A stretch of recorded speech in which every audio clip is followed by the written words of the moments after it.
aumentou aqui?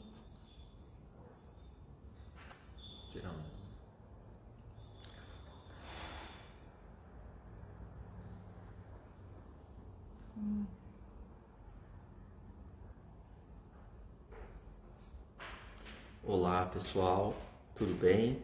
Vamos fazer hoje mais uma live. Nós estamos fazendo várias lives quase que semanalmente. Nós sempre falamos com pessoas que fazem o mercado financeiro acontecer. Seja o mercado de fundos, seja empresas. Na nossa última live nós conversamos com o presidente da Via Varejo. Hoje vamos falar com nada mais, nada menos que Marcelo Lara, sócio gestor dos fundos da Journey Capital. Sócio gestor dos fundos da Journey Capital. Hoje, o assunto vai ser renda fixa. Muitos dizem que a renda fixa morreu. Será mesmo que morreu? Antes de eu continuar, respondam se vocês estão me ouvindo bem. Comprei hoje um microfone, vamos ver se o áudio fica melhor. Dá uma cena, só avisa assim, não, estou ouvindo legal. Só respondam para mim se vocês estão ouvindo legal. Se não estiver ouvindo legal, só me avisa. Tá legal? Estão me ouvindo? Se alguém tiver poder responder assim, estou ouvindo. O áudio está ótimo, beleza. Então, muito bem. Pessoal, a gente vai conversar daqui a pouco com Marcelo Lara, mais de 20 anos de experiência em renda fixa, sócio da Journey Capital. Eu tenho muitas dúvidas relacionadas ao tema e eu tenho certeza que ele vai poder esclarecer. Enquanto o Marcelo não entra, eu vou pedir para quem já nos conhece, quem está entrando, que se puder, depois entra na bio do Com Dinheiro e clica lá no link, para vocês vão ver lá um produtinho, um link para o Com Dinheiro Lite, que é uma versão para pessoa física. Muitas pessoas pediram para que a gente tivesse uma versão para pessoa física. Nós criamos, que é o Com Dinheiro Lite, mesmo motor que a gente já usa para 100% das grandes instituições brasileiras financeiras, agora é disponível para pessoa física. Claro, uma versão simplificada para pessoa física. Então, o Strosberg acabou de colocar o link aqui na tela, você deve ter, clica aqui, ó, comdinheiro.com.br com a extensão do Lite. Então, o Lite é um produto para pessoa física. Agora, se você não quer gastar nada e saber como que funciona o Com Dinheiro, dá uma olhada no você.comdinheiro.com.br, porque lá é de consolidação de carteira. Então, se você precisa de consolidação de carteira de verdade, vai lá no você.comdinheiro.com.br, dá uma experimentada lá. É free e o nosso plano é free for life. Tem essa de depois a gente tirar. Não é essa a ideia. Quem eu vejo aqui no meu monitor, na minha tela, ninguém menos, ninguém mais que Marcelo Lara, sócio gestor da Journey Capital. E ele vai tirar aqui as nossas dúvidas e vai dar grandes esclarecimentos técnicos sobre renda fixa. Não é live oba-oba. Não é a live que o cara assiste achando que vai ficar rico. Você compreendeu? O assunto é sério. O assunto é sério. É dinheiro de investimento para você ter lá na frente, não o dinheiro que vai esfumaçar. Não tem oba-oba, não tem torcida. Clara, você vai mandar fazer uma camisa escrito assim, o ticker da Debenture, ou vamos agir como gente séria aqui, porque está falando de investimento? Não, vamos falar sério. Rafael, primeiro, boa noite. Rafael, boa noite a todos. Vocês estão me ouvindo? Primeiro, seu microfone está funcionando perfeitamente, viu, Rafael? Tá tudo certo, tá tudo ótimo. Boa noite a todos. Obrigado pelo convite para participar da sua live. Elas são excelentes. Gosto muito de acompanhar todos os seus posts também, Rafael. Boa noite a todos, então. Vamos falar de investimento de maneira séria. Vamos falar de maneira séria. Só diga onde encontrar o site da Journey, Instagram, no Twitter, se você tiver o Orkut ainda, como que chega na Journey? Tá bom, perfeito. O nosso site é journeycapital.com.br, journey de jornada, porque it's all about the journey, not the destination. Ou seja, se trata de como você chega lá e não do seu destino final. O que importa é como a gente chega. A gente trabalha duro, mas a gente se diverte também. Isso é importante para a gente. Ou seja, a gente gosta do que a gente faz com amor, a gente faz com carinho e a gente faz para gerar valor para os nossos investidores. É isso, esse é um dos princípios e propósitos básicos do nosso trabalho. Então, você encontra mais informação na journeycapital.com.br. A gente também tem canal no Instagram, Journey Capital, no YouTube, Journey Capital, LinkedIn também. A gente produz diversos conteúdos educativos. A gente acha que parte da evolução dos investimentos no Brasil e dos investidores passa pela educação financeira, então a gente acredita muito na educação financeira e ensinar o investidor. E nesse novo momento que a gente está vivendo, não quero te cortar e não quero acelerar, mas vamos lá, antes era fácil ganhar dinheiro no Brasil, Rafael. Essa é a premissa básica, antes era fácil. Você sentava em cima de um Tesouro Selic, do CDB do bancão e ganhava acima de 10%, juros reais altos pra caramba, próximo de 6% ou muitas vezes acima de 6%. Isso acabou. Isso acabou. Então, acho que a gente tem muito para discutir, para contar um pouquinho para as pessoas que estão assistindo a gente sobre a renda fixa, o que tem para a gente fazer nesse universo que é a maior classe de ativos do mundo. É um engodo dizer a renda fixa acabou? Não. O que acabou é você discutir percentual do CDI. Eu acho que isso é uma das grandes jabuticabas brasileiras. Nenhum gringo entende isso, por isso não se discute percentual de uma taxa no mundo inteiro. E ficou muito claro nesse movimento agora o porquê. Vamos lá, antigamente você tinha uma operação a 120% do CDI, talvez num CDB de um banco com garantia FGC ou numa debênture, enfim, você tinha lá 120% do CDI, com juros a 15%, você estava falando de CDI mais 3% ao ano. CDI mais 3%, ok, uma boa rentabilidade, uma rentabilidade acima da taxa livre de risco de 3% ao ano é um bom incremento, dependendo do risco, obviamente, mas é um incremento razoável. Agora, com CDI a 2%, aquele mesmo 120% do CDI é 0,40, fazendo aqui conta de padeiro, né? Sem entrar no detalhe da parte técnica da conta, mas a gente está falando de CDI mais 0,40. Então, a mesma pessoa, o mesmo investidor, que antes tinha um investimento a CDI mais 3, agora ele tem um investimento a CDI mais 0,40. Completamente diferente, né, Rafael? Então... Mas isso significa que o investidor que quer um rendimento maior tem que ir para a Bolsa? Não. Vamos lá. Acho que esse é um dos principais pontos para a gente explorar. Eu venho debatendo bastante isso em redes sociais, eu uso mais o LinkedIn. Tá? Quem quiser me acompanhar no LinkedIn é Marcelo Lara Nogueira. Eu faço alguns posts também provocativos com relação a esse assunto. Eu acho que é extremamente relevante o ponto que você tocou. Vamos lá, a renda fixa não morreu. A renda fixa parte, o investidor brasileiro, ele tinha o costume de achar que a renda fixa era CDI. E ponto. Ou seja, para um gestor trazer rentabilidade para os investidores, ele não precisa fazer muita coisa, né? Enfim, pela razão que eu expliquei, o CDI era acima de 10%, enfim, era muito mais simples você gerar valor. E o mercado de capitais no Brasil, o mercado de capitais, para quem não sabe, são aquelas operações de títulos e valores mobiliários emitidos por empresas. Você tem mercado de capitais de ações, de equity, que são as operações que são levadas à bolsa, e que viram um valor mobiliário negociado na bolsa, que qualquer investidor pode ser acionista de uma determinada empresa. E no lado de dívida você tem as emissões de debêntures, CRAs, CRIs, entre outros instrumentos. Uma observação disso que você falou? Eu sou engenheiro, né? Aí quando eu fui para finanças... Eu também. Falando... Como é que é? Eu também. E eu via o pessoal falando os nomes chiques. DCM, olha que coisa linda. O que você trabalha? Eu trabalho com DCM. E o outro? Eu trabalho com Equity Capital Markets. Na verdade, o nome é muito pomposo, certo? Equity Capital Markets, Debt Capital Markets. Outras palavras, DCM, está mexendo com emissão de dívida, certo?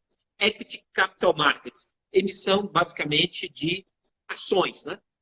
Os dois envolvem mercado de capitais. Ou seja, mercado de capitais, muitas pessoas acham que mercado de capitais é só ações, não é isso? Exato. Exato. O maior mercado de capitais do mundo é o mercado de dívida, né? O Brasil é que não, e por uma razão muito simples. Antigamente, os grandes bancos brasileiros não deixavam as empresas irem emitir suas dívidas no mercado de capitais. E por que isso? Não é que não deixavam. Eu já vi esse mundo. Eu trabalhei durante 17 anos em grandes bancos, trabalhei na tesouraria do Santander durante 12 anos, entre 4 anos no Brasil, depois morei 4 anos em Madrid, na tesouraria lá, depois 4 no Brasil de volta. Trabalhei no Barclays, que é um dos maiores bancos ingleses, e no Deutsche Bank. Tanto em área de tesouraria, nas mesas de operações, quanto no mercado de capitais de dívida, gostava de chamar de DCM, Debt Capital Markets, etc. Operações de Credit Structuring, são nomes chiques, geralmente em inglês, né, Rafael, como você mesmo falou. E a verdade é que quando a gente discutia alguma operação de mercado de capitais de dívida com as empresas brasileiras, com as grandes empresas brasileiras, a gente falava, vamos emitir, vamos levar a operação ao mercado, tem investidor interessado. Aí aquele grande bancão, principalmente os 3 maiores bancos privados, mais o banco público, falavam para a empresa... O banco privado não precisa dizer o nome, dar nome aos bois, mas um com sede em Osasco, outro no Jabaquara e outro na JK. Seriam esses os bancos? Isso. O da JK que tem um lado de sotaque um pouco diferente por ser estrangeiro, isso mesmo. Sim, sim. Sim, bem, né? Península Ibérica, região da Península Ibérica, mas não é Portugal. Isso. Ramon, vinho, isso por aí. Isso. Rafael, o que acontecia era que, quando a empresa falava, eu vou levar então uma operação, vou ao mercado de capitais, o bancão falava para a empresa o seguinte, não, peraí, você vai ter todo esse trabalho, discutir com o investidor, apresentar a empresa, ter que ficar prestando contas. Peraí, vamos fazer o seguinte, levar tempo para emitir uma dívida, eu te dou esse dinheiro aqui. Eu te dou esse dinheiro, vai ser na mesma taxa, vai ser rápido, você não vai ter trabalho, e o bancão usava o balanço dele e dava dinheiro. Só que o mercado mudou, né? Não é mais assim. Os bancos têm um problema sério de custo de capital. Para emprestar para as empresas, ele tem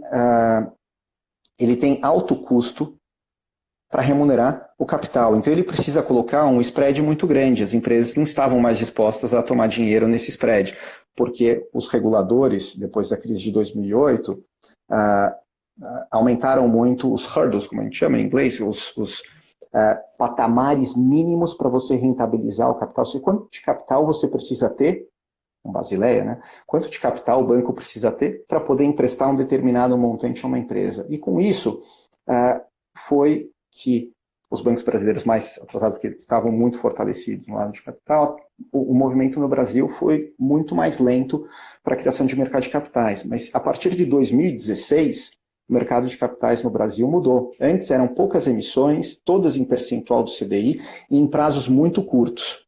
Então, o gestor de renda fixa ele tinha que lidar o quê? Com a aprovação daquele crédito. Mas ele não lidava com curva de juros, praticamente, porque o efeito de curva no portfólio era muito baixo em papel indexado em percentual do CDI. Tem sim influência, mas é muito baixo. Ele não tinha muito duration, porque as operações eram muito de curto prazo. Vamos lá, a gente falava de operações, sei lá, até 3 anos. Isso mudou completamente, né? Criou uma nova realidade. Na verdade, vou até fazer um adendo. Isso eu estou falando para os papéis sem isenção de imposto. Os papéis com isenção de imposto foi o trigger para a criação do mercado de capitais no Brasil de dívida, foi a Lei 12.431, aquela que isentou os investidores, pessoas físicas que compravam debêntures de infraestrutura. Aí a lei determinou ali alguns requisitos mínimos para que uma companhia pudesse emitir essas debêntures isentas de imposto para pessoas físicas e investidores estrangeiros. E aí decolou no lado de pessoas físicas esse tipo de operação. Aliás, uma das primeiras foi Rodovias do Tietê, tema que você já tocou muito nos seus posts e acho que você sabe que a gente é muito ativo nesse ativo. Beleza. Esse ativo que você está se referindo é uma debênture de uma empresa de rodovia? Exatamente. Quer que eu conte um pouquinho? Antes de chegar nessa debênture de rodovia, só quero fazer um resumo do que você disse. No passado, empresona que precisasse de grana, o banco emprestava. Ou seja, o banco nem incentivava, não tinha tanta liberdade da empresa ir para o mercado de capitais Você e sabe emitir por quê? dívida. Ou seja, E você sabe por que isso? Porque o officer, o banker, o gerente de relacionamento da empresa, ele era medido pela receita que ele gerava ao longo dos anos. Se ele fazia uma operação com uma empresa, sabe, de 2 anos, 3 anos ou 1 ano, ele ia gerando a cada dia a receita. Então ele garantia o bônus dele, se era uma operação de 3 anos, pelos próximos 3 anos. Ele não queria que a operação fosse a mercado, ele queria fazer muito mais receita, todo aquele spreadão de crédito. Desculpa, foi só um adendo, tá? Ou seja, as próprias métricas também incentivavam a isso. entendi. Então, no passado, a empresona que precisava de dinheiro batia na porta do banco e o banco emprestava. Era a questão de intermediação financeira. Agora, o que você mais vê no mercado é a empresa contratar o banco para o banco ajudá-la a fazer uma emissão. Seja uma emissão 476, seja uma emissão 400. Você consegue explicar para a gente o que é uma emissão 476? O que é uma emissão 400? Consigo sim, vamos lá. Para quem estiver assistindo a gente, são regras da CVM, são resoluções da CVM. CVM é a Comissão de Valores Mobiliários, né, que regula todo tipo de transações ou de títulos e valores mobiliários no mercado financeiro brasileiro. Por quê? Porque isso é um assunto sério. Investimento não é um assunto para se discutir por pessoas que não estejam preparadas para investir. Você mexe com a poupança das pessoas, vamos lá, com os investimentos de uma vida das pessoas. Isso é extremamente relevante. Então, assim como um médico precisa ter autorização, ou um advogado precisa ter autorização para exercer a profissão, falar de títulos e valores mobiliários também exige uma autorização, porque isso daqui a gente não está brincando. Eu só queria fazer esse adendo, tá bom? Que eu acho importante, porque no mundo atual, onde a gente tem tanto blogueiros, você tem treinadora fitness falando de investimentos, você tem ex-paniquete falando de investimentos. Não tenho nada contra, não me entenda mal quem estiver assistindo, mas eu apenas quero dizer que as pessoas precisam, para falar de títulos e valores mobiliários, elas têm que seguir uma série de resoluções da CVM. É um assunto extremamente sério. Então, eu queria trazer a seriedade com relação a investimentos, que eu acho que é importante. E no lado de e a CVM regula isso através de diversas categorias, né? Vamos lá, o analista CNPI, ele pode falar o que ele acha sobre um ativo, sobre um valor mobiliário, recomendar a compra, recomendar a venda de um determinado ativo. Depois você tem o agente autônomo de investimentos, que ele é um distribuidor, é um preposto de uma corretora, né, de valores, ou seja, ele atua na venda e distribuição de um produto financeiro, ou seja, o papel dele é a distribuição e a venda de produtos financeiros. Depois, você tem, e ele é remunerado pela distribuição, né, como modelo de negócio, ou seja, pelo distribuidor, quem paga ele é o distribuidor. E depois você tem o consultor de valores mobiliários, que o consultor, então, ele é remunerado apenas pelo cliente, né, diretamente pelo cliente, e ele não é remunerado pela distribuição do produto. Então, muda um pouquinho a figura. E o gestor... Eles não trabalham de graça? Eu pensei que eles trabalhavam assim de graça. Quantos já chegaram para mim e falaram, não, usa o meu escritório aqui que eu não vou te cobrar nada.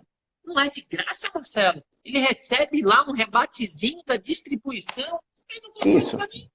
Isso, e está certo, faz parte do processo, ou seja, o distribuidor tem que ser remunerado, ele está atuando ali. Ninguém trabalha de graça, né? Ninguém trabalha de graça, faz parte.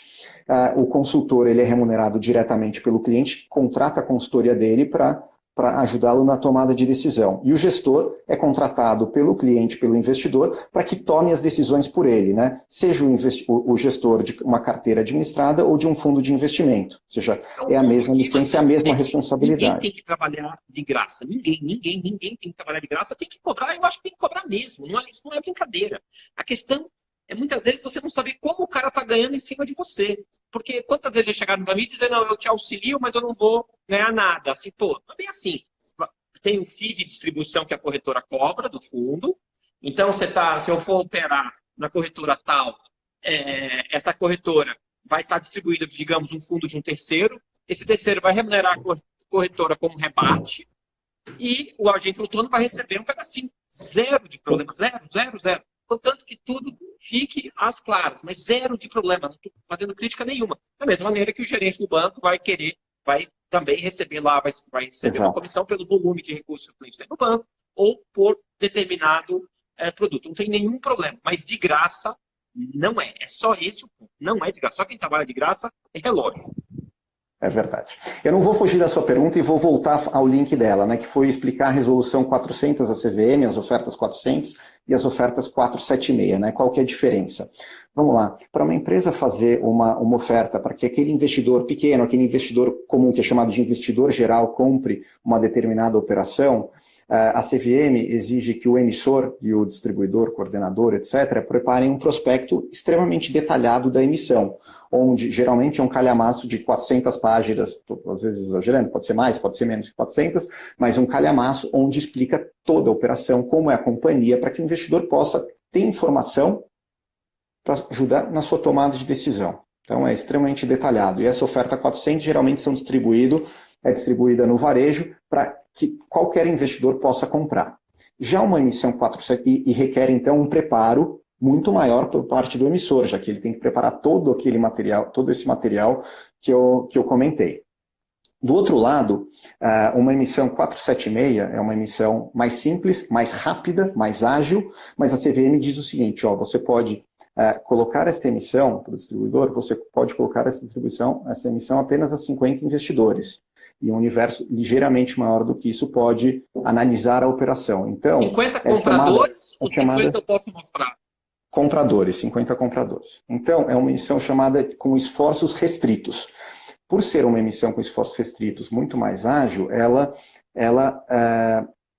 disponibiliza, a companhia disponibiliza muito menos informações. Por quê? Porque é uma emissão para menos gente, menos investidores, e a CVM restringe a quais investidores podem comprar esse tipo de emissão. Não é para qualquer investidor, então, a 476. Exatamente. Então, essas emissões não chegam no público geral. O que acontece, o que a gente vê muitas vezes é determinada emissão, no momento inicial da oferta, ela chega só para os investidores profissionais, né, nem para os qualificados ela é distribuída, mas no mercado secundário ela começa a ser pulverizada. Né? Pulverizada, quero dizer, o banco muitas vezes emite, faz emissão, como só 50 podem comprar, ele encartera determinada emissão e depois ele vai no mercado e vende no varejo, assim, no varejo. Então eu não poderia, vamos supor que existe uma debenture emitida segundo a instrução CVM 476. Eu não poderia encontrá-la em mais de 50 fundos? Ou não é isso? Não, só na emissão primária. Só na emissão primária. Isso, depois ela pulveriza e já estamos entrando num assunto essencial, acho que para essa nossa conversa, tá, Rafael? Essencial, mercado secundário. Nenhum mercado, nenhum título de valor imobiliário funciona se ele não tiver um mercado secundário saudável. Ou seja, um investidor que compra determinada emissão, ele precisa poder sair dessa emissão. Isso é fundamental para o desenvolvimento do mercado de capitais de dívida. Do contrário, você seria aquele famoso buy and hold, né, que teria que carregar para vencimento. Você teria que comprar uma determinada emissão e levar essa emissão ao vencimento.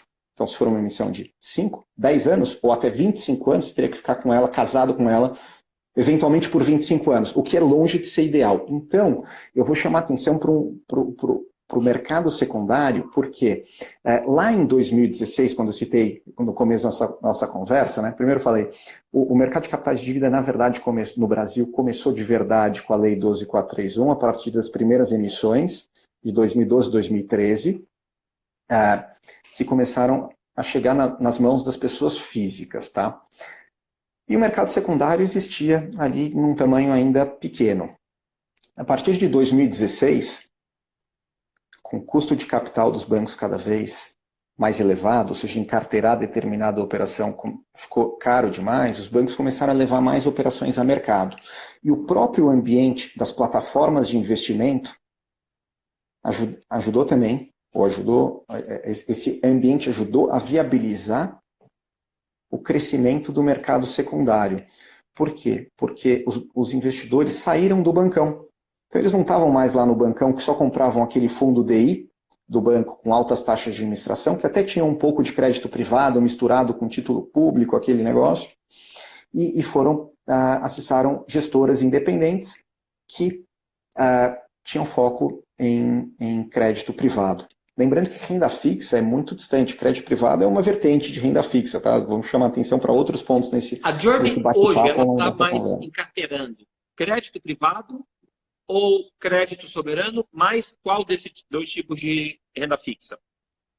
Tá, vamos lá. Primeiro, a Journey é uma gestora de renda fixa, na forma ampla de renda fixa. A gente olha, o que eu chamo?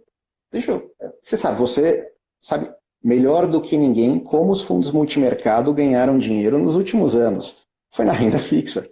Foi em posicionamento de fechamento de taxa de juros real ou nominal. Então, aquela famosa B26, que é NTNB, com vencimento 2026, fechamento da B, fechamento de pré, abertura de pré, enfim, movimento de taxa de juros. Ou seja, esse é o mundo de renda fixa. Isso não é um mundo de renda variável. Então, naquele seu ponto, o investidor tem que ir para a bolsa, ou tem muita coisa, que a gente falou no começo, que eu falei que tinha um universo para a gente conversar, a renda fixa é extremamente ampla. Então, a gente se encaixa no viés de renda fixa amplo, que a gente engloba mercado, a gente tem economista, a gente faz análise bottom-up e análise top-down, a gente analisa créditos, a gente analisa curva de juros, a gente analisa moedas, a gente analisa uma série de riscos e a gente insere essas diversas componentes na gestão dos nossos fundos. Então, os títulos públicos, eles são utilizados de forma eficiente para margem em BMF quando você precisa operar derivativos, sejam derivativos para hedge ou para posicionamento.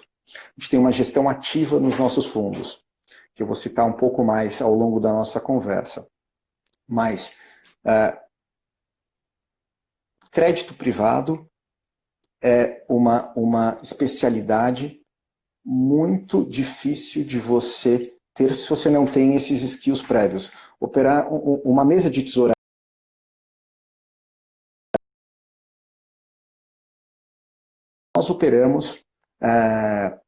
nós operamos bastante curva de juros, todas essas componentes da renda fixa, mais crédito privado. E uma pergunta que o investidor sempre deve ter, né? Como que eu posso ganhar dinheiro na renda fixa, né? Mas Como que eu posso ganhar dinheiro? eu quero que você responda a próxima pergunta. E é cabeluda a pergunta. Por que quem quer operar na renda Calma, fixa vai com calma na pergunta cabeluda. não compra o título a debênture diretamente? Por que ele compraria o fundo? Entende a jogada? Por que ele deveria comprar o fundo e não comprar a renda fixa diretamente? Responda, mas tentando embarcar esse questionamento. Vamos lá, como que a gente analisa crédito privado? Aí você fala de debênture, você está falando de crédito privado especificamente. Como que a gente analisa o crédito privado dentro da Journey? Primeiro que a gente tem uma experiência de muitos e muitos anos analisando. A gente não chegou nesse mercado há 2, 3 anos atrás. E crédito, você precisa ter cabelo branco. Apesar de eu não ter cabelo branco, eu tenho mais de 20 anos de mercado. Meus sócios, alguns têm cabelo branco. Tá vendo? Você tem bastante. Eu sou mais conservado, estou mais informal que você. mas você precisa de experiência para entender o processo, entender o que acontece nos casos. O que a gente sempre discute, a gente analisa os créditos, como que a gente funciona, né? Em um determinado momento que a gente tem uma oportunidade de crédito, né? A gente analisa o crédito, a gente faz uma análise super completa e detalhada, a gente leva essa análise a comitê para discussão no nosso comitê de crédito, onde a gente bate forte em todos os aspectos de risco ou que podem levar a deteriorar a qualidade daquele crédito. E depois de ter todas essas informações, de analisar o crédito, valer se vale a pena emprestar dinheiro, depois a gente analisa, ok, quanto está valendo incomparável, comparando este crédito com outros créditos, porque essa análise é fundamental. Quando você faz a gestão de crédito, você, assim como na bolsa, você quer que o seu crédito valorize. E o que significa isso? Você tem duas maneiras de ver o preço de um ativo de crédito. Ou em taxa, né? Falar, vamos lá, IPCA mais 4%, ou em PU. PU é aquele vale R$1.000, vale R$1.100. Ou seja, quando a taxa sobe, o preço do ativo cai. Essa é a relação no mercado financeiro. Eu quero sempre comprar barato e vender caro, né? Então eu não compro só o carrego. Essa é a ideia, é o que eu sempre quero fazer. Nós, né, sempre queremos fazer. A gente sempre quer comprar barato e vender caro. Então, a gente sempre analisa qual a perspectiva de melhora daquele crédito. Eu tenho um valor relativo para aquele crédito a melhorar com relação ao outro, e quando esse crédito navega e ele melhora e o spread dele fecha, o preço dele sobe. Quando o preço dele sobe, eu vendo e faço esse mesmo movimento em outro crédito. Então, eu tenho uma gestão dinâmica e isso só é possível devido ao mercado secundário. A gente tem um mercado secundário, ele cresceu já bastante, ele vem se desenvolvendo, ele é líquido para muitos papéis, tem ainda a evoluir, mas vamos falar dele um pouquinho mais na sequência.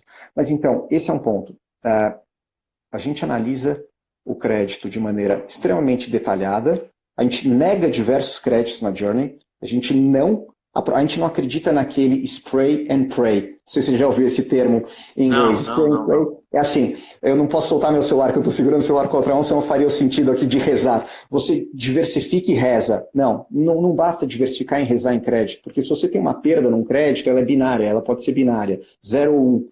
Então, você tem que acompanhar o crédito para sair do crédito antes dele deteriorar. Isso é fundamental.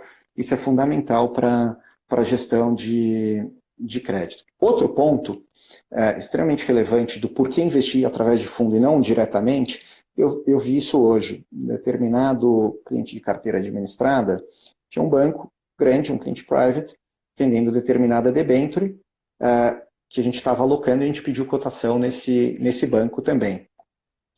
A cotação do banco era 3,33% mais cara do que o preço executado no mercado institucional diretamente. Nós, como fundo... O banco tinha um cliente private que queria encarteirar uma debenture e se ele fosse comprar via o private, utilizando a estrutura desse private, essa debenture ia ser um pouquinho mais cara. Quase isso, Rafael. É o seguinte, vamos lá, o distribuidor, o banco, precisa fazer um spread ao vender uma determinada operação, né? Nós temos um cliente de carteira administrada, que a Journey faz a carteira administrada dos créditos desse cliente, e nós estávamos comprando uma debênture no mercado, e nós cotamos também o banco, para ver qual que era a taxa que o banco ia passar, se era uma taxa melhor do que a gente conseguisse no mercado, a gente executaria através do banco. E a taxa era IPCA mais 4,12% foi onde a gente fechou. A taxa que o banco deu foi IPCA mais 3,45%, um título isento de imposto de renda. Esta diferença de 0,67%, desculpa, de 0,57%, perdão, no preço da debenture, representa 3,33% no valor nocional da operação. Então, o spread do banco era de 3,33%. Então, o investidor que vai fazer isso por conta própria, ele vai entrar num crédito, vai pagar um pedágio de 3% na hora de entrar e outro pedágio de 3% na hora de vender. Eu não tenho isso. Entendi. Eu entro no crédito de maneira eficiente e saio... Ele vai ser muito spreadado na entrada e na saída. Exatamente. Eu altero o duration, eu atualizo o crédito, eu acompanho a deterioração de um crédito. Crédito não é brincadeira, você precisa acompanhar de perto. Você precisa ter um segmento trimestre a trimestre. Mas muito esse trabalho. Bancão aí, ele foi guloso ou isso é assim mesmo com todo mundo? Esse é o padrão. Mesmo que eu opere em plataforma de corretora? Se eu operar em plataforma de corretora, vamos dar números bons. Se eu operar na XP, na Orama, na Guide, no BTG, o spread não é pequeno para o cliente, pessoa física quer comprar debênture diretamente? O spread não é pequeno, ele tem toda uma cadeia para ser remunerado. Tem muita gente trabalhando naquela cadeia, né? Tem muita gente para ser remunerado nessa cadeia, né? Então, o investidor, na hora que ele contrata um gestor, ele sabe quanto ele está pagando. É muito claro, eu tenho a taxa de administração do meu fundo e é muito transparente para o investidor quanto ele está recebendo. O distribuidor do meu fundo também recebe parte dessa taxa, volta para o distribuidor do fundo. Ele está trabalhando, ninguém trabalha de graça, é o que a gente estava falando. Mas o investidor sabe exatamente quanto ele está pagando. Já no mercado secundário, isso não acontece. O spread move, né? Ele pode ser baixo, pode ser alto, pode ser mais alto do que eu falei, pode ser mais baixo do que eu falei. A pessoa física consegue comprar uma debenture com a taxa indicativa da Ambima ou esquece, pessoa física não consegue comprar debenture pela taxa indicativa da Ambima? Não sei quem vai vender pela taxa indicativa da Ambima para ele. Primeiro que tem o próprio bid offer do papel, ou seja, o preço de compra e venda do papel. Ou seja, tem uma diferença de preço de compra e venda. por aí. A Ambima tem um preço médio ali, né? E a marcação Ambima tem um preço médio. Ou seja, ele não Falando é em mercado como... secundário, falando em mercado secundário, Gosto queria que desse você tema. voltasse àquele assunto que você começou e eu pedi para você falar depois, de uma debênture emitida para uma concessionária de rodovia que mais de 15 mil pessoas físicas... Rafael, posso só fazer um parênteses? Deixa eu só concluir um ponto no anterior. Eu vou deixar, porque esse tema é muito bom que você está trazendo e eu vou querer discutir bastante ele com você. Então, só um parênteses, só para terminar ali do mercado secundário, eu acho que a gente, e você pode ajudar bastante a gente na melhora da eficiência do mercado secundário, que é o seguinte, o mercado lá fora de bonds, que é um mercado extremamente desenvolvido, bonds, para quem não sabe, são os mesmos títulos, tipo as debêntures que a gente tem aqui, são as debêntures emitidas no mercado fora do Brasil, no mercado internacional. Empresas brasileiras emitem bonds, a República emite bond, etc. E esses bonds são negociados no mercado secundário lá fora, né? O mercado secundário lá fora é mais líquido que o daqui, é mais desenvolvido, né? E mais, ele não negocia na taxa. Lembra o exemplo que eu te falei agora, daquela operação que saiu a 4,12, IPCA mais 4,12%, e o bancão estava cotando a IPCA mais 3,45%? Você acha que a diferença, o investidor comum acha que a diferença é só esse 0,57%. Eu estou fazendo aqui na live, fiz até a conta errada. Quase meio por cento, é muito grande. Isso, 0,67%, eu fiz a conta errada, perdão para todo mundo. 0,67% de diferença. Ele acha que é isso, mas não é. É muito pior do que isso, porque aqui no Brasil a gente negocia taxa. Isso é um problema, a gente devia negociar PU. Quando você negocia PU, fica muito mais transparente o negócio. Então, se eu negociasse 105 na venda e 102 na compra, está muito claro que o spread é de 3. Agora, se eu negocio taxa, fica camuflado, o investidor não vê, ele não enxerga. Então, parte do desenvolvimento do mercado secundário vai passar a gente negociar por taxa, tá? Só queria fazer esse adendo porque... E lá fora é clean price, não é isso? Lá fora o que negocia é o clean price do bond. O clean price, dirty price tem mais a ver com o cupom do bond, etc. Mas vamos simplificar, você negocia em preço. De maneira clara, é muito transparente o mercado lá fora. Você negocia em preço de compra e preço de venda, não em taxa, que camufla pelo duration, né? O duration da operação, que o investidor nem sabe direito, nem o que é, nem quanto tempo tem de duration determinada operação, acaba camuflando o spread gordo que é colocado pelo mercado. Tá? Então, desculpa, eu só queria fazer esse adendo porque eu acho que é importante no desenvolvimento do mercado secundário. Ou seja, se eu for comprar na pessoa física a debênture, eu vou ser spreadado e não vai ser pequeno, tanto na compra como na venda, e eu, na física, não posso me basear naquela taxa de taxa indicativa da Ambima. Não, pessoa física não consegue pegar isso. Eu não vou afirmar que você não vai conseguir comprar com spread baixo, porque depende do distribuidor. Mas o investidor, pessoa física, dificilmente vai conseguir, ou é impossível ele comprar na Ambima, né? Enquanto eu consigo pela taxa comprar Ambima. muitas vezes, ou melhor que a Ambima, ou pior que a Ambima, mas eu tô... Mas é um alerta que fica, porque muita gente opera debênture na física, não que seja trader, mas compra na física, e não tem a referência do preço. A referência do preço pode ser dada pela taxa Ambima, taxa indicativa, que tem todo dia. Para cada debênture, você tem uma taxa indicativa da Ambima. A B3 também lançou um serviço similar a esse. O Com Dinheiro tem dado. O que a gente faz?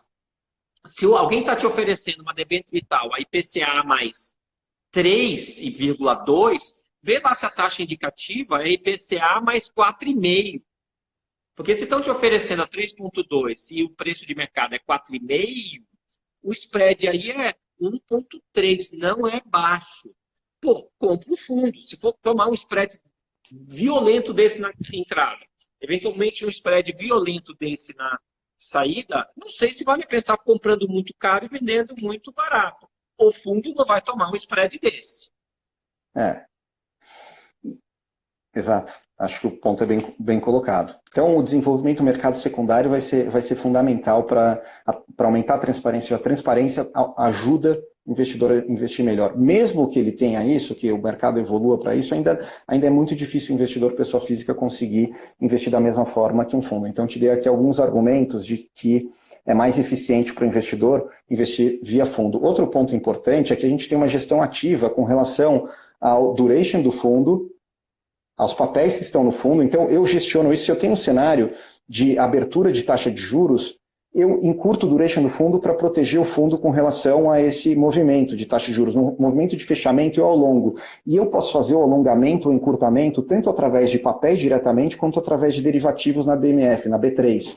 E isso o investidor pessoa física nunca alcança. Vamos lá. Ainda tem o tributo, né? A pessoa física comprou, vendeu, já tem o tributo. Dentro do fundo, você faz isso, não tem o tributo, só vai ser quando a pessoa vendeu o título, né? Tem mais essa. E dentro dos nossos fundos de debêntures incentivadas, nem nesse momento. Ou seja, todo ganho é isento, todo ganho de capital e juros é isento de imposto de renda. E até falando um pouco disso, você perguntou como ganhar dinheiro em renda fixa, etc. Eu adoro na composição do portfólio das pessoas físicas indexação à inflação. Toda pessoa física deveria ter, depois de constituir a sua reserva de emergência, que essa sim tem que ser indexada em Selic, ou no máximo CDB de um banco de primeiríssima linha com liquidez diária, ou um fundo de liquidez diária com Tesouro Selic, ou o próprio Tesouro Selic, que o Tesouro zerou a taxa hoje de custódia, né, até determinado volume. Mas, enfim, o ponto é, tirando a reserva de emergência, todo investidor deve ter em sua carteira de investimento, em seu portfólio, ativos indexados à inflação. A gente tem no Brasil a sorte, ainda, por enquanto, de ter taxas de juros reais positivas, extremamente positivas. Vamos lá, Estados Unidos é taxa de juros reais negativas. Você quer investir num título indexado à inflação americana, é menos zero, tralalá. Ou seja, a inflação menos zero, tralalá. Você não ganha inflação, enquanto aqui no Brasil a gente consegue investir em título público um pouco mais longo, entre 3,5% e 4% ainda, IPCA, inflação mais 3,5% e 4%, e nos títulos privados, ainda mais. Ou seja, nos títulos privados, além da isenção de imposto, a gente consegue atingir um retorno acima dos títulos da República, de mais ou menos dentro do nosso fundo de juros reais, que é um fundo que a gente gosta muito, porque ele é importante na composição da carteira de todo investidor. Ele tem um carrego nos papéis de aproximadamente 2% acima do título público. Então, 200 pontos básicos, né, como a gente fala pontos básicos, mas 2% acima da NTNB. E isso isento de imposto de renda. NTNB/Tesouro IPCA, né? Isso é isento de imposto de renda. E a gente faz uma gestão ativa do fundo. Então, você pergunta como ganhar dinheiro em renda fixa, o nosso fundo de juros reais está com um rendimento no ano de 6,46%, contra um CDI de 1,9% no ano. E o próprio IMAB5, que é o benchmark do fundo, em 4%. Por quê? Porque a gente tem uma gestão ativa de proteger a carteira no movimento de abertura de juros e dar mais risco para a carteira, alongar o duration da carteira num momento de fechamento de taxa de juros. Isso o investidor diretamente não vai conseguir pegar esse movimento, né? É muito difícil. Entendi. Fala da RDVT11. Por favor, faz sua introdução que você ia falar, eu te cortei. Desculpa, Rafael. A RDVT11. Eu vi que vocês montaram, vocês ajudaram a resolver, dar uma saída, né, para quem estava com papel, porque a empresa entrou em recuperação judicial e complicou bastante a situação de que tinha essa debênture na mão. Essa debênture era carregada pelos fundos, não apenas pelos fundos. Tinha fundo de pensão, eu fiz vários posts no meu LinkedIn, fundo de pensão que não marcava mercado esse negócio, que não é muito perdoável, né? Você, em recuperação judicial, você não dá uma queda, não dá uma marcação piorada no preço desse ativo. E para a pessoa física que tinha na corretora, as corretoras também carregavam pela curva de compra. Quando elas precisaram vender ou desconfiavam que o negócio ia para o brejo, aliás, se uma pessoa física desconfia que um papel foi para o brejo, o institucional já sabe disso há muito tempo, né? Pode ter certeza que a pessoa física é sempre útil a apagar a luz. E ele conta essa história de dar uma equacionada naquilo que é possível, nas posições das pessoas físicas, ou mesmo dos institucionais que tinham o RDVT11, que foi um processo capitaneado pela Journey. Perfeito. A gente no final do ano passado, mais ou menos no terceiro trimestre do ano passado, a gente não tinha exposição no nome em Rodovias Tietê, a gente conhecia o caso desde o princípio, desde a emissão lá em 2013, a gente conhecia o caso de perto, a gente sabia das complicações que tinha, e a gente parou para analisar o problema, e eram mais do que 15 mil, eram 17.983 pessoas físicas que tinham a debênture no momento que a companhia pediu recuperação judicial em novembro do ano passado. Ou seja, quase 18 mil pessoas físicas, além de investidores institucionais, fundos de pensão e alguns fundos de investimento que possuem um papel em carteira. Rodovias do Tietê, para quem não sabe, é uma rodovia no interior de São Paulo, vou falar brevemente, tá? Uma rodovia no interior de São Paulo e que foi licitada lá atrás, com uma concessão que vai até 2039, e ela tinha um imbróglio que se desenvolveu por conta dos acionistas. A companhia, vamos lá, primeiro ponto, ela foi licitada no momento em que a economia brasileira estava indo super bem, na época do Cristo Redentor disparando na Economist, e todas as métricas eram baseadas em crescimento de PIB, né, a modelagem.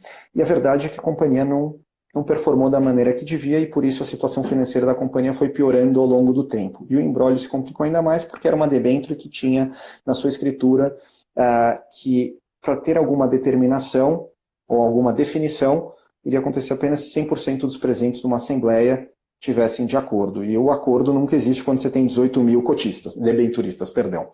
E, por outro lado, os acionistas não capitalizados, você tinha apenas a Atlantia com 25% italiana capitalizada, ela numa joint venture com a Bertin, na AB Concessões, do outro lado a Líneas Portuguesa ligada ao Grupo Espírito Santo. Então esse foi um imbróglio muito grande, a gente viu aquilo e falou, peraí, 18 mil pessoas físicas, a Journey que tem mais de 10 mil investidores, pessoas físicas, aqui tem 18 mil pessoas para a gente ajudar.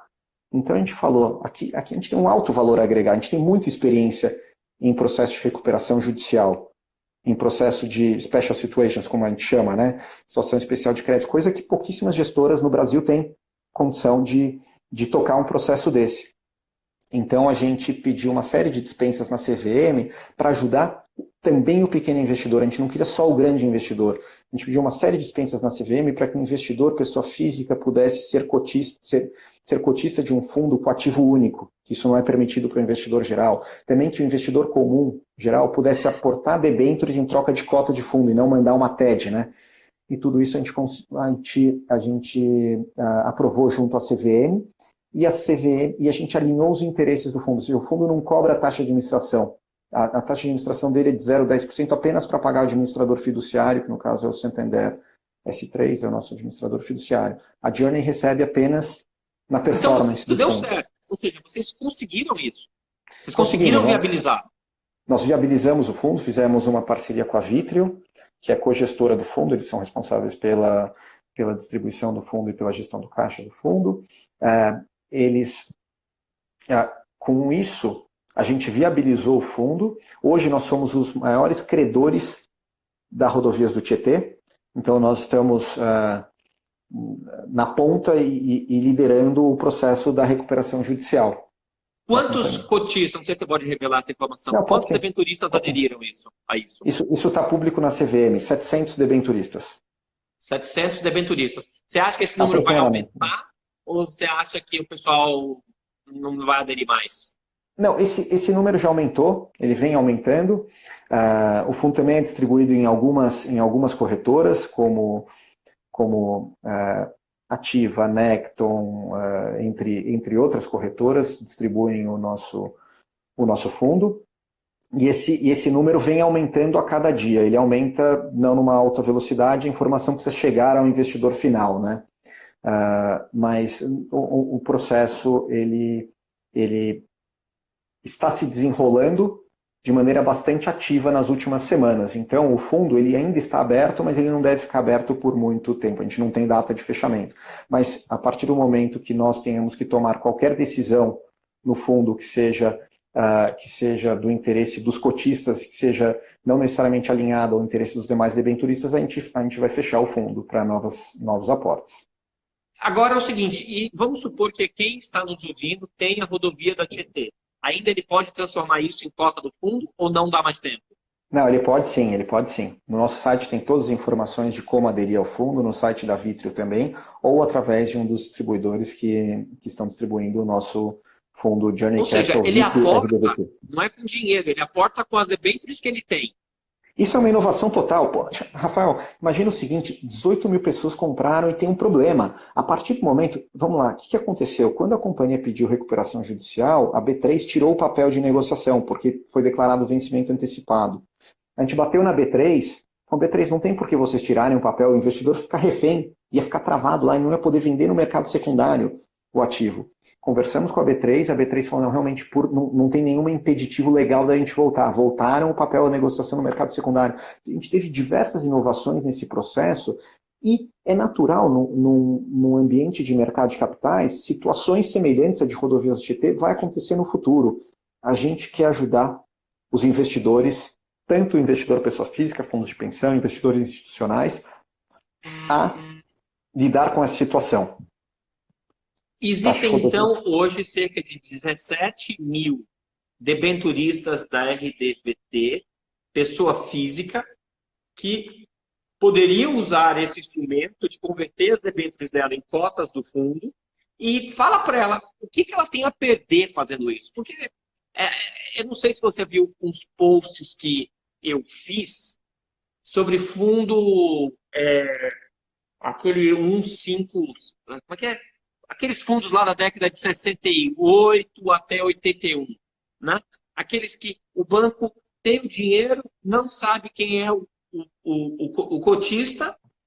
Na verdade, o banco até sabe, mas como está cobrando 8% da abstração, ele não vai atrás do cara. Aqui é o contrário. Porque lá naquele exemplo do fundo 155, é 155. Não sei porque que vem na minha cabeça 171, mas é 155. Quanto mais o dinheiro ficar lá no fundo, pior para o cara. Aqui, quanto mais ele ficar com esse papel, ele não tem liquidez. Ele vai fazer o quê com esse papel? Mas, como nada é perfeito, explica o que ele tem a perder convertendo essas debêntures em cotas desse fundo que vocês fizeram com a Vitrio. Vamos lá. Eu vou começar falando o que ele tem a ganhar e depois eu concluo um pouco com a sua pergunta, Rafael. Aqui a gente faz um acompanhamento... Tem dia que a gente trabalha até de madrugada, tem final de semana que a gente trabalha o final de semana inteiro nesse caso. É um caso extremamente estratégico, uma companhia que tem valor. O que ela não tem, o enterprise value dela, ou seja, o valor total da empresa não é maior do que o valor da dívida. E por isso tem esse imbróglio todo, né, que causou. Porque se ela tivesse o enterprise value dela, se o valor dela fosse dívida mais equity, fosse suficiente para pagar toda a dívida, o acionista atual teria defendido e não estaria disposto a abrir mão da companhia, né? Então, o investidor, ele aportando a debenture, ele vai saber que os interesses dele estão sendo totalmente defendidos e de forma alinhada, a gente só ganha no sucesso. Num processo de recuperação judicial, o processo se desenrola de uma maneira que vão abrindo alternativas, né, bifurcações ao longo do processo. É muito normal. Aqui, e muitas vezes, essas bifurcações, o investidor fica perdido. Para onde eu vou? Às vezes ele não tem nem tempo, ele nem soube que teve essa bifurcação no processo e que ele tinha que ter tomado uma decisão. Né? Porque faz parte, ele não está acompanhando, não é o... Em tese, não seria o agente fiduciário que deveria fazer isso? Não deveria ser o agente fiduciário da debênture que deveria zelar pelos interesses da debenturista? Mas ele faz isso, ele zela pelos interesses, ele mostra as alternativas. Quem toma a decisão é o debenturista. Então, muitas vezes, o debenturista tem que tomar uma decisão. E a decisão, para ele, pode ser boa uma ou outra. A gente aqui, quer capitanear, a gente já capitaneia o processo da recuperação judicial.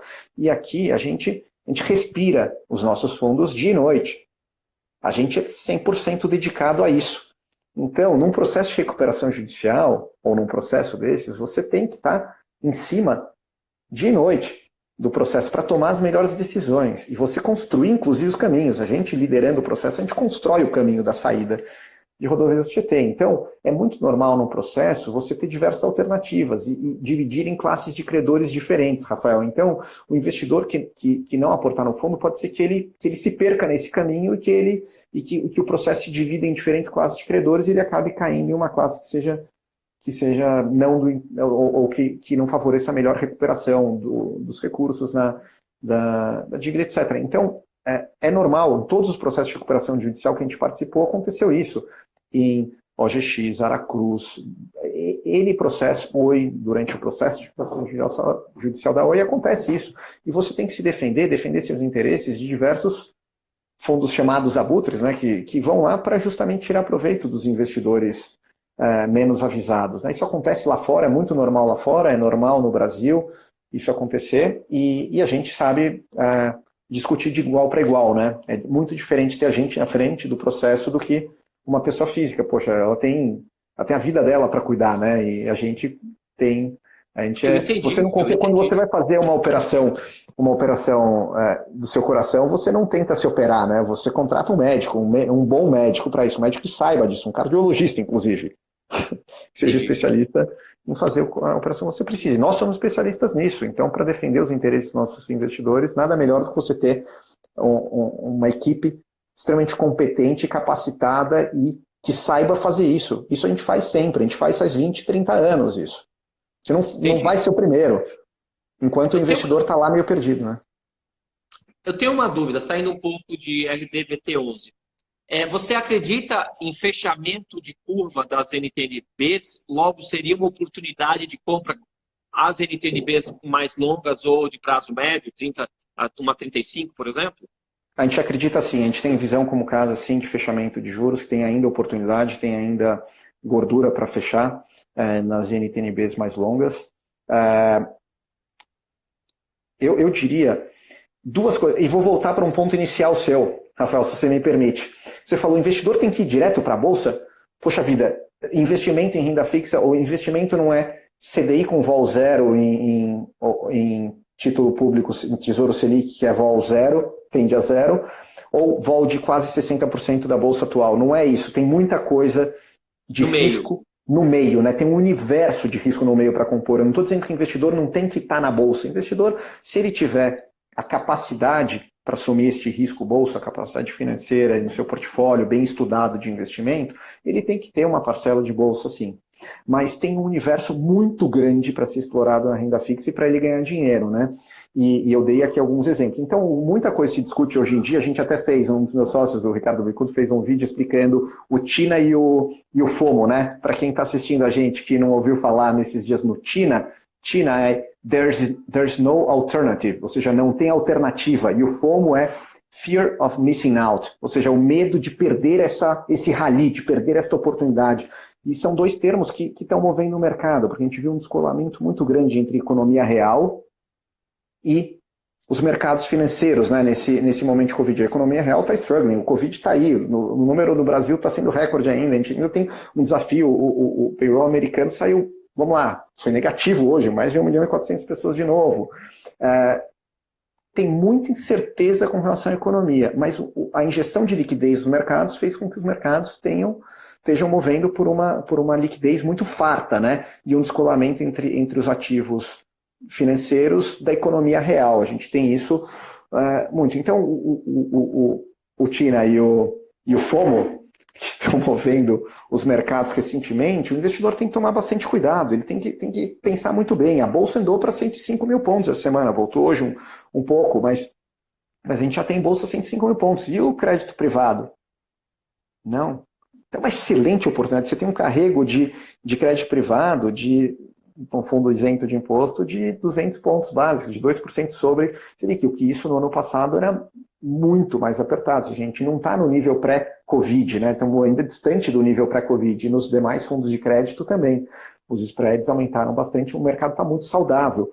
O problema é que a pessoa física tem a tendência de sempre comprar caro. Ano passado, a verdade é que no primeiro semestre o crédito privado estava caro, os spreads estavam muito fechados.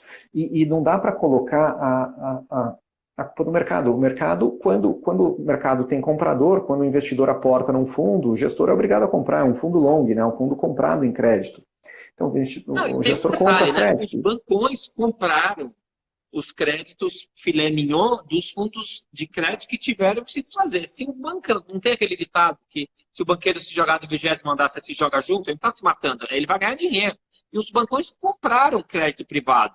Isso não é a questão, é que o que mais atrai o blogueiro, o que mais atrai mídia, não é renda fixa, é renda variável que hoje subiu 5, hoje a Oi subiu 19, a Oi subiu 19, foi para, sei lá, uns 50, sei lá, uns 60, mas tem gente que comprou 10. Pode subir quanto tem que subir para recuperar isso daí. É verdade. É verdade. O risco é muito maior, ou seja, é incomparável o risco de bolsa com o risco de renda fixa. Tem um outro vídeo interessante que a gente fez. Aqui está me dizendo que tem 24 segundos restantes. A gente vai encerrar e a gente volta só para a gente fazer um fechamento mais calmo, tá bom? Vai Poxa, encerrar passou rápido. segundos, mas a gente volta. Pode continuar Passou falando. rápido. Eu tava falando que... Eu vou encerrar e vou recomeçar. Segura a Faz onda, isso. vou encerrar e a gente vai recomeçar.